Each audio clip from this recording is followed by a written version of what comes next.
Hi, എല്ലാവർക്കും നമസ്കാരം. ഞാൻ ബൈജു IB. ഇന്നത്തെ വീഡിയോ എന്ന് പറയുന്നത് ഒരു ജൈവവളം ഉണ്ടാക്കുന്നതിനെ പറ്റിയുള്ളൊരു വീഡിയോ ആണ്. എല്ലാവർക്കും നല്ല രീതിയിൽ അത് ഉപയോഗപ്രദമായിട്ടുള്ളൊരു വീഡിയോ ആണ്. അപ്പോൾ എങ്ങനെയാണ് എന്നുള്ളത് നമുക്ക് നോക്കാം. അപ്പോൾ ഞാൻ ആദ്യം എടുത്തിട്ടുള്ളതെന്ന് പറഞ്ഞാൽ ഇത് കടലപ്പിണ്ണാക്കാണ്.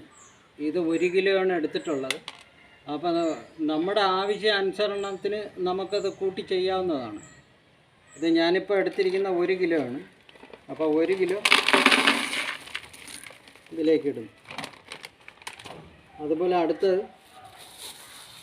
എല്ലുപൊടിയാണ്. അപ്പോൾ അടുത്തതായിട്ട് ഞാൻ എടുത്തിരിക്കുന്നതെന്ന് പറഞ്ഞാൽ എല്ലുപൊടിയാണ്. അപ്പോൾ ഇത് 1 കിലോ തന്നെ, അത് 1 കിലോ ആണ് എടുത്തേക്കുന്നത്.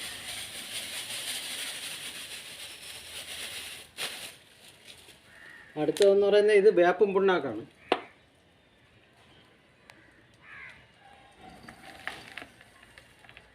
വേപ്പും പിണ്ണാക്ക്. അപ്പോൾ ഇത് മൂന്നും കൂടെ ചേർത്തതിന് ശേഷം നമ്മൾ വെള്ളം ഒഴിച്ച്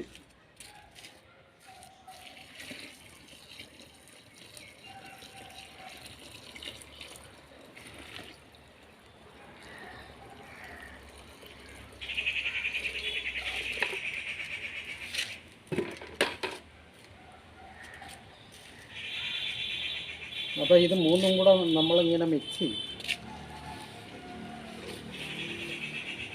ഏതെങ്കിലും ഒരു സൈഡിൽ മാത്രമേ ഇത് നമ്മളിങ്ങനെ മിക്സ് ചെയ്യാവൂ. 2 സൈഡിലോട്ടും ഇതിട്ട് ഇളക്കരുത്. ഇളക്കി കഴിഞ്ഞാൽ ഇതിൻ്റെ അണുക്കൾ നശിച്ചു പോകുമെന്നാണ് പറയുന്നത്. ഞാനിത് പല യൂട്യൂബും കണ്ട് പരീക്ഷണം ചെയ്ത് നോക്കിയതാണ്. അപ്പോൾ അത് എനിക്ക് കൊള്ളാമെന്ന് തോന്നിയത് കൊണ്ടാണ് അത് വീഡിയോ ചെയ്തത്. അപ്പോൾ ഇതിൽ ഇനി ശർക്കരയും കൂടെ ഉപയോഗിക്കുന്നുണ്ട്. ശർക്കര, 1 കട്ട ശർക്കര ഇതിലങ്ങ് ലയിച്ചോളും. നമ്മൾ ഇളക്കി കൊടുത്താൽ മതി ഇതുപോലെ.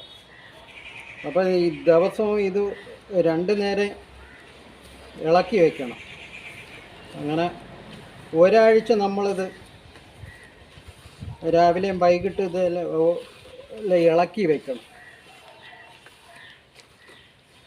അപ്പോൾ ഇത് നല്ലൊരു ജൈവവളമായിട്ട് കിട്ടും.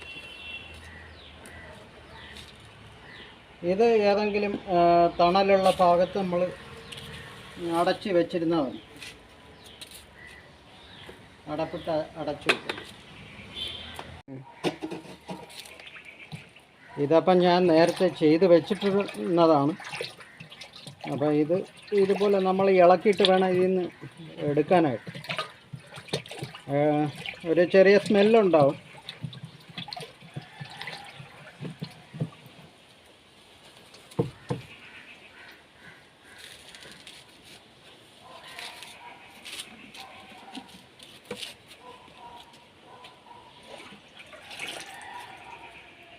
ഉണ്ടോ? ഇത് 1 കപ്പിന് നമ്മളിത് എടുത്തതിന് ശേഷം 10 കപ്പായിട്ട്. അപ്പോൾ ഇതിന് ഇനി 10 കപ്പ് ചേർത്ത് വേണം നമ്മൾ മറ്റ് ചെടിയൊക്കെ ഒഴിച്ചു കൊടുക്കാൻ. ഇത് ഒഴിച്ചു കഴിഞ്ഞാൽ പൂക്കാനും കായ്ക്കാനും അതുപോലെ തന്നെ ചെടി നല്ല രീതിയിൽ വരാനൊക്കെ നല്ലൊരു മെഡിസിനാണ്. അപ്പോൾ എല്ലാവർക്കും ഇതുപോലെ ചെയ്ത് നോക്കാവുന്നതാണ്. കൃഷി ചെയ്യുന്ന എല്ലാവർക്കും നല്ല രീതിയിൽ റിസൾട്ട് കിട്ടുന്നതാണ്. അപ്പോൾ അടുത്തൊരു വീഡിയോ നമുക്ക് വീണ്ടും കാണാം. Good bye.